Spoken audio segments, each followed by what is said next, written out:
Yo, you there? Hey, I'm here. Can you hear me? Yeah, let me turn you up here. How you doing, man? I'm doing pretty well. How are you? I'm awesome, man.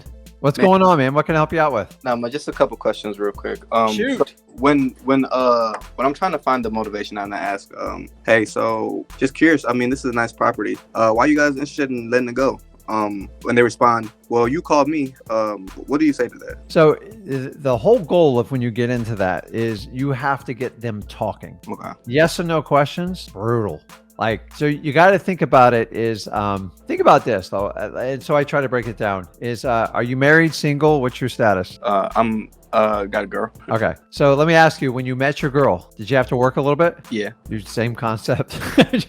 I'm just trying to lighten the mood on it with it. Is the problem is when you get into that, and remember, they don't know who you are. You're cold calling them probably. It's just like a cold call type of deal. Yeah, it's cold call. So that first 30 seconds is brutal, and face it. So you got to just change up so tempo's number one, and number two, stop asking yes or no questions. So my always fail safe line, especially when I didn't know how to talk to people, because I've been in your guys' shoes when you don't quite have the experience. The experience just comes with time. Repetition, you can scram 5 years in 1 year if you do a high repetition. But whenever I got stuck and it got awkward, kind of like you did, I go, listen, can you just tell me a little bit about the property, what's going on? And then most people will ooze out of the mouth of the property, even if it's good or bad. And if you can just get them talking, they'll start giving you subtle clues, and then you can start picking them apart and going through MCTP. But the problem is they're using the volley method on you, and you got to bounce it back quickly, because if you do all the talking, you're not going to get anywhere with them. Well, you understand? That makes a lot of sense. But to give context of it, it's like, so for example, I'll call and then, hey, are you the owner of the property at 123 Main Street? And I'm like, yeah, why? Just curious, were you guys open to selling that property? And they would say well, for the right amount. And then I'm like, well, could you tell me a little bit about the property? Then we'll go in, they would tell me to go into details. And then that's when am I transitioning into the motivation too early, or am I missing it as they're telling me the details? No, so the whole idea is, listen, the reality of qualifying people is listening to subtle cues. You have to listen very carefully. The only way you can listen to subtle cues is to get them talking. If they don't talk, it's impossible. It's like playing poker with someone with their glasses on with a hoodie over the top. I can't read people. So when you're on the phone, it's hard. So you have to really lean in and listen. And honestly, as soon as you can get them off their defense. So I played around with this forever, and you're going to have to screw around people when you do cold calling. Sometimes you have to get them off the defense before you can do anything offensively. So what do I mean by that? Sometimes you just got to hey, listen, I'm not going to bite you. I just have interest in your property. You said you had interest in selling it. The one comment you have to be careful, and I'm going to give you a piece of data that's going to help you. Anyone says if the price is right, you have a 98% probability of not doing a deal. Did you hear me on that one? Yeah, I don't know why. I don't know if people watch The Price is Right. I mean, now we're going back in time here, but these are Bob Barker days. I hate that line, because the Price is Right is like MLS talk. It's not even wholesaling talk. And when I hear that, I'm pretty I'm just going to push. Where are you guys going to be moving? And if there's no plan, no nothing, you really got to wonder if it's really worth even pushing this lead. I don't want to sit there and talk to people that have no interest in selling their house. Now, I will tell you this. You got to understand this. Me and Zach give you suggestions on what you say. Mix it up, dude, because other people taught me what to say and eventually didn't work, and I had to change it up. So a lot of times, if you can just, some people, I have a friend that recently, he's only on his second year wholesaling, absolutely amazing. I mean, just destroying my numbers off the rooftop, but I taught him how to get started. And he goes, listen, Rick, you got to tell people to start doing this goal. He goes completely off script, and he basically just starts having a conversation with people. He doesn't ask them the standard questions, but he's willing to spend more time with anybody else I met. So sometimes if your questions aren't working and you're not getting, just change the question. So the first thing is, sometimes some people like the small talk, some hate it. And so you got to figure out how to get through that first 30 seconds and get them talking to you. How you do that? You kind of write the rules for that. The problem is every person's different, and that's the problem. There's no set one way to do it. If they answer yes, no questions and they give you one word answers, you're never going to be able to figure out if they want to sell. I will tell you, if they tell you the price is right, it's usually not going to work out. So I want to screen them in the first 20 seconds anyways, but if you go too hard in the paint, you're going to screen people that might have a chance to sell you the property, and you have to be careful. So many people, they'll call 100 people, and then 6 or 7 want to talk, and they're like, no, I'll call you back. I'm in the theory, if you call and they want to talk, just talk to them, because a good motivated lead is not easy to find in cold calling. So you have to take the time to do it. And so many guys like brush over with it. So you just got to find ways to engage them. And sometimes I shock people like, well, tell me a little bit more about the property. I would love to hear, I can't see it, but I just want to get like a feel for you on it. And honestly, like honestly, once someone starts telling me about the property within 10 seconds, I can tell you 50-50 if they're going to do a deal with. I can tell you right off after about 20 seconds, I can tell you who's not going to do a deal with me. So the more they talk, it just saves you from asking a million questions. Okay. And so here's the other key. When they go on and on about how perfect the property is, which is human nature, you have to stop them. So if they're going on like 3 or 4 minutes about how great it is, a white picket fence, I just stop. I stop them midstream. I go, John, wait a minute. That property sounds perfect. Why would you even consider selling it? And I'm just going to look and see what his reaction is. And if he goes, hey, Rick, if the price is right, I'll sell anything. I go, John, it sounds like you need a realtor. Would you like me to refer you to one? And he's not even ready for a realtor. And we just move on. But I shock him. Because here's the truth. Let me ask you, do you think people lie to you in the first minute on a cold call? Yeah. They all do. Yeah. You guys just very rarely you'll get someone that tells you the truth, but the reality is most of them are lying to you because the reality is what kind of list do you pull? Maybe you got them off the code violation list. Maybe you got them off the eviction list. Maybe you got them off of the pre-foreclosure list. I call lists that have high probability of problem. So you got to understand that when you're calling them, most of these people have a problem. They don't trust you enough to tell it. So you got to find a way to kind of bridge that gap. And so the best way you can do it is just basically work on some role playing. And honestly, if a call's not going the way you want it, take a risk. What do you have to lose? Right. Just, hey, I go, dude, you sound like an awesome guy. I just want to know if there's a shot at me buying this property. If I'm wasting your time, just let me know. And sometimes you can shock them in telling you the truth. But like, think about this. When someone cold calls you, do you like tell them like all your problems in your life in the first 30? No, you got to warm up to people. They got to know they trust you. Here's what studies show. If you can spend 3 minutes with a person, they'll put their guard down every time with you and tell you what's going on in their life. It's hard to get past that 3 minutes though. Like, think about it. How many times do you talk to someone, even in person on the phone, and like they connected with you in one way or form, and then you're just like, yeah, you know what? I could probably use that service. I'm just being naive and stupid about it. But you got to get past that awkward stage. So the main thing is, I know when you cold call, you have to disqualify first because let's face it, 9 out of 10 are going to kick you out. But those ones that are like, well, you know, you called me, you tell me. I said, John, listen, I'm just trying to get a feel for the property so I can understand what I'm getting into. Maybe it's just not a good fit.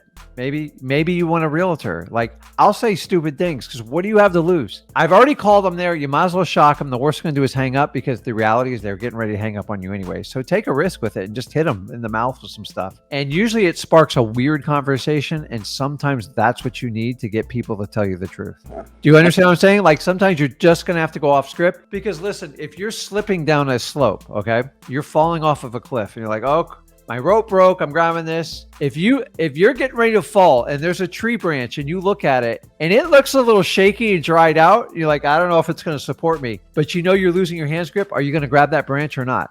Yeah, definitely grab it. Might as well take a shot. So take a shot. The worst thing to do is hang up and you move on. Like you just gotta like every now and then when I get a real nasty cold call, and I don't do a lot of cold calls, but like I'll do follow-up leads and stuff like that. I'll just tell him, I go, dude, are you mad at me? I go, are you okay? Like, I get it. If you're having a rough day, I get it. And like some people will like, they will dump on you. Honestly, if you ever had a really bad day and somebody catches you at the wrong moment and you're like, you probably say stuff you shouldn't say. It happens all the time. Cold callers get the worst of it. So have fun with it. You just break out. You're really good at talking to people because I've heard you before. Just go off script a little bit and change your tonality and change the tempo of your conversation because most people, long as because here's the reality they're telling you is, I feel like you're selling me. And you got to switch to like, I'm listening to you. And if you can make that transition, they all won't accept it. But if you make it, you'll make a huge difference. So I want you to understand that you have to disqualify. Otherwise, you won't get enough people. But once you get in that qualified and you get that gray area and they're like, hey, listen, you called me, you tell me. And then you got to come up with something clever enough to go, hey, listen, you sound like an awesome person. I get it. You might be having an off day. And just say, is there something I said that upsets you? Or like, I mean, you just need someone to listen to you. Like ask crazy stuff. You'd be surprised how people will respond to you because everyone's so robotic that does cold calling. Nobody ever takes the time to ask people, how are you truly doing? Yeah, it's just true. You know, let me ask you, when someone goes, hey, how are you today? What do you say 9 times out of 10? Be truthful. I'm good. How are you? I'm good. What does I'm good mean? I don't even know what that means anymore. Yeah. So the funny thing is, like, I try to always answer people in a very upbeat, fantastic, like, that's just who I am. So once he goes, how you doing today? I go, I'm like, fantastic. I go, I couldn't do better. They go, what is wrong with you? That's how our society is, because if someone gives such a positive like answer, it freaks people out. And you can do the same. Go, listen, if I get any better, I'm going to fall out of my chair. How are you doing today? And then they go, well, I'm having a good day. I go, what's going on? And then, so if you can just have a simple conversation and let someone know they're being heard, it makes a huge difference in the day. It ain't going to work every time. I'm not going to sit here and spoon feed you, but like, and then by you taking some of those chances and risks, you're going to work out a whole new set of vocabulary, and you're going to have very advanced conversations, people. Guys, when I started, I was like, will you sell me your house? That was my line. That was it. I had no idea. I was scared to death. So you're evolving and keep coming on. So just take a risk when you talk to them. And like, you're already there. They're going to hang up on you. Might as well reach for that branch. If it breaks, the only thing that's going to happen is the phone hangs up and you call the next person. That's true. So they're just trying to say, listen, I think you're selling me. How do I know you're listening to me? And my number one pet peeve when I deal with people with sales calls that call me, so my last name's Gin. You know what everybody calls me? You guys know my name. You know what most people call me don't know me? Gin? Yeah. It pisses me off, but I'm respectful because I'm not great with names either. I don't want to be a hypocrite. I said, listen, my name is Mr. Gin. Okay, Mr. Gin, we have a package for you. I think it's going to solve your problem. I go, listen, this is the second time I'm going to remind you. And if you don't hear me, I assume you're not listening to me and you're a robot. If you call me Mr. Gin one more time, I'm going to hang up. Sure enough, 90% of the people cold call me, they'll call me Gin by the third time. You know what that tells me? You're not listening to me at all. I'm just a number and you're going to run me over. And that's what you have to differentiate yourself from all the other cold callers. And if you take that time, you'll have fun. People are going to frustrate you still, but like every now and then you will bust somebody open. By the way, I did one of my biggest real estate deals from a guy that told me to F off. And I took a risk. I go, you know what I said to him? This is terrible. My wife said she thinks it's terrible. I said, who hurt you? And from that, I made $137,000 on one multifamily deal. Oh, wow. Because he said, man, you got a big set of cojones to say that to me, but I like that. And then we opened up a conversation. He was going to hang up on me. I took a massive risk. What's the worst he's going to do to me? So I do it all the time when people are nasty to you. Just go like this, guys. Who hurt you? And you need therapy for it because you're taking it out on me and I don't appreciate it. And it's like, that's the truth. So just little things you catch people off guard. And sometimes now on the phone, it's easier because they can't swing at you. They can't spit on you and they can't slam the door in your face. All they can do is hang up on you. So true. The risk and reward's worth it on the phone. In person, I don't advise doing that ever in person. It's just too risky. Like there's strange people out there. So am I giving you ideas? Like you've got to, you got to think like you are an entrepreneur. You're like, we give you a guideline. It ain't going to work on everyone. But when you get into that, like, well, you call me, just start having fun with it. I go, you know what? I love calling you. And I called you personally and directly to see if we can strike a deal on your house. Can you go in and tell me a little bit more about your house? So by doing that long-winded thing, you're like, listen, I'm listening to you. Now I want to hear what you have to say. And if they go, well, it's good. I go, I don't know what good means. Can you like share a little bit about the house? Any recent updates? Go ahead. And if all I do is you're not going to get a deal anyways. Like you don't buy houses from people that say yes, no all day. Make sense? Yeah, that makes sense. Okay. What else you got? Just super quick. I don't want to take up everybody else. Yeah. So the next one is, so you know with HAR, when you put in the address, it gives you three ARVs, one from Black Knight, one from CoreLogic, and then one from the appraisal district. I remember speaking with Zach last time. He said just take the highest and the lowest. But do I not count the appraisal district? Because sometimes I come across like distressed properties where the appraisal is like at 77,000, but then the two other ones are like in the hundreds of thousands. Okay, so when you say what do you call it? Appraisal what? Appraisal district. So is that coming from the county's website? I think so. You know HAR.com for Texas. Whenever you put in the address to find the comp. I'm not going to sit here and like BS you. The answer is no. Like I've seen it, but I don't know it personally. Okay. So just tell me a little bit about what's going on and let's see if we can make sense of it. Okay. So basically Zach was saying that that's a good one to use for comps to get it real quick. The address of the property. Black Knight gives you an appraisal for it. CoreLogic gives you one, and then the appraisal it gives you what the appraisal district has it as. But he says the only thing I'm a little confused when you say appraisal district, is that coming from the county site when they assess taxes for properties like the TAV? Yeah, from the county. Okay. So here's the thing is, so we call it TAV. So it's tax assessed value. Every county has to do it because there's laws in the United States on how they assess property taxes. So what you have to do, this is part of getting to know your local market, even if you're doing it virtually, is look at the TAV on every property you're working with, and then look at what the the average of the ARV is from all the different sites. You can use CoreLogic, you can use Zillow, you can use Trilio, like HR, all that other stuff. And then you're going to come up with a quick assumption. So in my area, on average, our TAVs are discounted between 20 and 23% of the ARV. Now, guys, I've been doing this 20 plus years. It varies, 2 or 3% depending on what's going on in the market, but our TAV is always lower. Every now and then a property is so trashed, the TAV doesn't even make sense. So when markets are good, you can use a TAV as your worst case scenario for your MAO. And it works, but it doesn't work in every market. So you've got to know what the correlation of your TAV to the market value of your properties if you want to use that as one of your indicators. Okay. But then I have one 3 counties over that the TAV is above what the appraised value of it is. So it's just kind of weird. So if you look at that, so a lot of times, sometimes we have to make some very fast decisions with my acquisitions people, and they know in certain markets that if you can get the house that's not completely trashed for the TAV, we usually do very well. But I can't, if I thought that was a rule, I'd give it to you all, but it doesn't work in every county. It doesn't work in every state. So you've got to find the correlation. So have you looked at the correlation? Are you doing this locally or in a virtual market?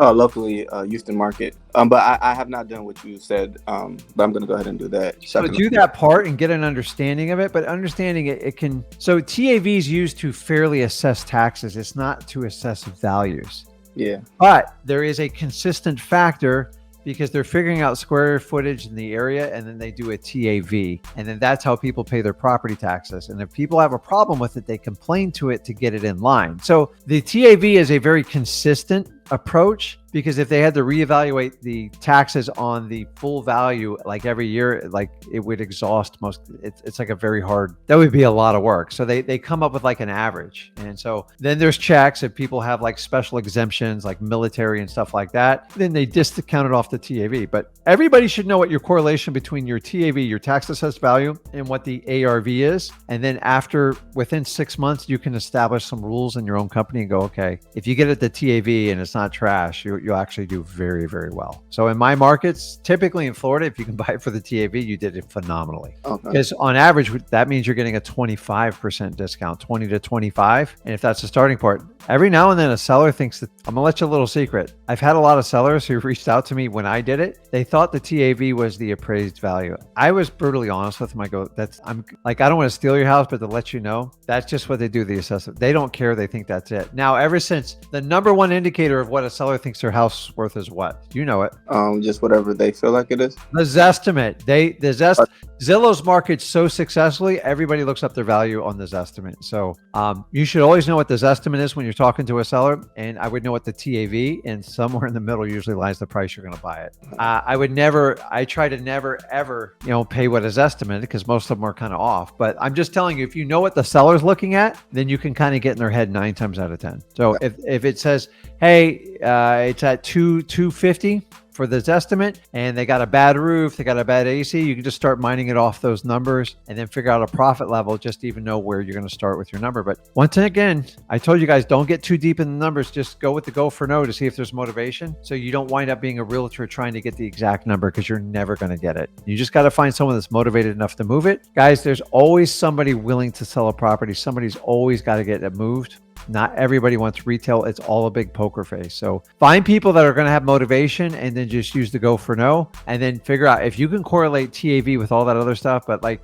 at the end of the day, if you look at too many comps, you're just going to get more and more confused. Yeah. So I would never look past 3, because it's not going to change after that. It's all an opinion, by the way. Okay. Because the true price of a property is what? What's the value of a property? What somebody feels, what they're willing to buy. So you're the buyer, so you're going to set the price. Now you can get advice, but at the end of the day, if you spend too much time looking at comps, it means you're trying to justify what you're going to overpay for it, and you need to heed the warning. Just use the go for no and see what their bottom line number is, and see if you can even work out that difference. Because I know my first 2 years, I spent way too much time with realtors. I'm like, this is stupid. Why don't we just hit them with a low number and see if they respond? Now I've gotten better over the years. I learned to build rapport and take all the steps and qualify them, and that helps out a lot more. So that's good. You got it. Like, don't overthink the comp part, guys. It's much simpler than what you think it is. And just one more, and I'll Yeah, apologize to everybody. I apologize for taking so much time, but just one more question. go ahead. So, with my schedule right now, working for basically from 5 a.m. to about 5:30.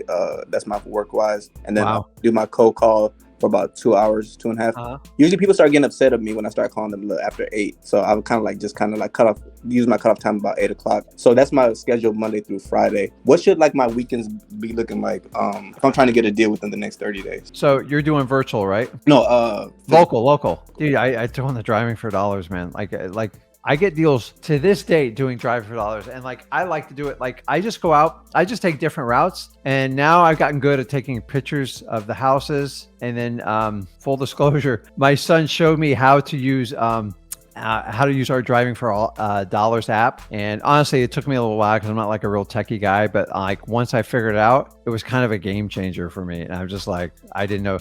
So the problem is, as I get older, and you guys, when you get older, like looking up and down at 100 houses and writing it down, like I start to get like a vertigo thing. Like I feel like I'm on a roller coaster, and so I used to stop. So now they showed me how to do my phone. I turn on the app. I used DMZack.com.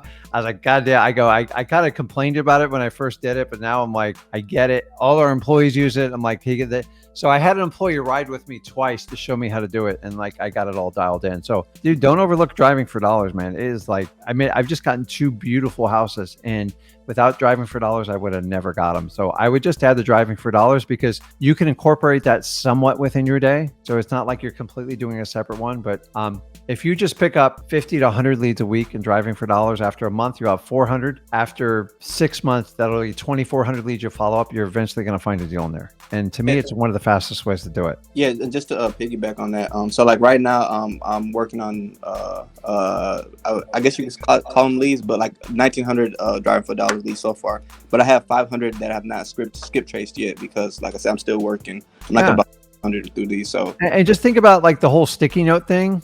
Like, but guys, you can get these things pre-printed. Like they're really cheap. Just search the internet, or you can get a stamp, which a lot of people do, and you can have a stamp made for $5 at like a Kinko's or something. And you just put yellow pads in there, and just like while you're out doing it, you can just stick them on the door, and like you're killing 2 birds with 1 stone. So you find an ugly house, just stick a sticky thing on the door and see if they call you. Great. If they call you, great. If they don't call you, move on and find another follow-up technique with it. And it works. It's just when you find an ugly house, I promise you there's a problem there. I promise you. And there's nothing better than your 2 eyes and finding like good deals, because nobody wants the grass to grow high. Nobody wants snow to pile up. Nobody wants like a house with boarded up windows or roofs with blue tarps on them. Nobody wants that. It means there's a problem. And that's where there's problems, you and people like me have opportunity. Where there's opportunity, that's where we strike. You got to find as many opportunities as humanly possible. So the only other one I would add on that is like the driving for dollars, and just push it. Because guys, I found like honestly, my first 4 years, I don't know what I would have done without driving for dollars. It was like, it changed everything I did. I had so many conversations in person.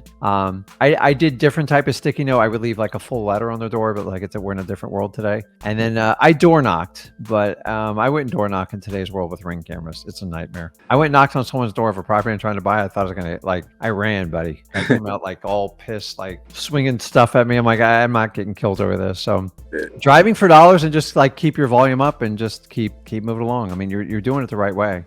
And then just network with everybody, because a lot of you guys overlook friends and family. And I know family can be difficult, but the amount of friends deals I've done, I'm well over 100. Like just people that bought a rental house, it didn't go well, or like, hey, Johnny needs to sell his house. The roof's going bad. They bought it last year. I think they're going to be upside down. That's how I pick up a lot of my subject to properties. And here's the thing is, you have built-in trust, but I don't make anybody do a deal. I'm like, you want to sell the realtor, sell the realtor. If you don't want to deal with a realtor and you're going to give it away, call me and I'll work a deal out. And you have to let everybody know what you do. My mom actually convinced one of her best friends to use me. Now, my mom's not here anymore, but like it was special because the lady, like honestly, they tried to give me the house. Give me the house. I sold the house for $115,000. And honestly, if I was smart, I would have kept it. It was a waterfront property. There was a lot going on with it. I took over the lady's mortgage, and that was one of my mom's best friends. And guys, don't underestimate it. Like talking to people, like family's the toughest one. I'm not going to lie to you, but like when my mom did that, I took a lot of proceeds and like I treated my mom like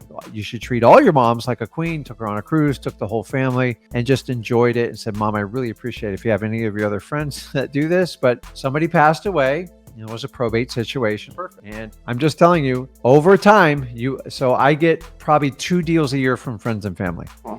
On average, hands down, I'm doing one right now as I speak. And where I grew up, now I don't even do this market, but everybody knows what I do. They go, hey, Rick, I got this house. A tree fell through the backside. We don't know what to do with it. The realtors are all looking at us sideways. And the realtors all told me they'd spend $12,000 and then they would list the house. They go, Rick, can you deal with this for us? I'm like, sure, I'll buy it. And like, so I set them up with an insurance claim and they're like, okay, we'll minus off this, and that. And it all worked out. I go, you mind if I take the mortgage over while I'm doing the whole thing? I'm like, so I have a company that's going there and fix it. It's going to cost about $4,000 and I'm going to put it on the market for full value. And I already have an agreement with the family and everybody wins. Like they go, listen, if we could just walk away with like 325,000 cash, I'm fine. I'm like, okay, let's make it work. Wow. And we do this over and over. So, but you got to like talk to people. Family's the toughest one to talk about it because they're like, what are you up to? What scam you up to? Man. And my family said that to me for a long time. And I go, I'm not. This is what I do. I help people out. So a lot of people think you and me like just steal houses from little ladies. We don't we don't do that. I don't morally and ethically ever want to do that. So I find people that just want to get rid of a house and want their problem solved. And if it's a win-win, great. I have some people that think they're getting full value for the house and they don't even understand they're selling it to me at discount. I'll take advantage of that one too. I'm not an idiot. So, but most of my sellers are motivated. I help them out. I make it super easy and I create a win-win situation. When you do that enough times, eventually the odds stack up in your favor. So in the beginning, dude, I took whatever I could get, just like you. Just keep expanding and stay positive because it will come. I promise. You just got to keep doing the work and you got to be disciplined and be very consistent. Okay. Man, appreciate it. Thank you so much. Okay, man. I'll see you. Yeah.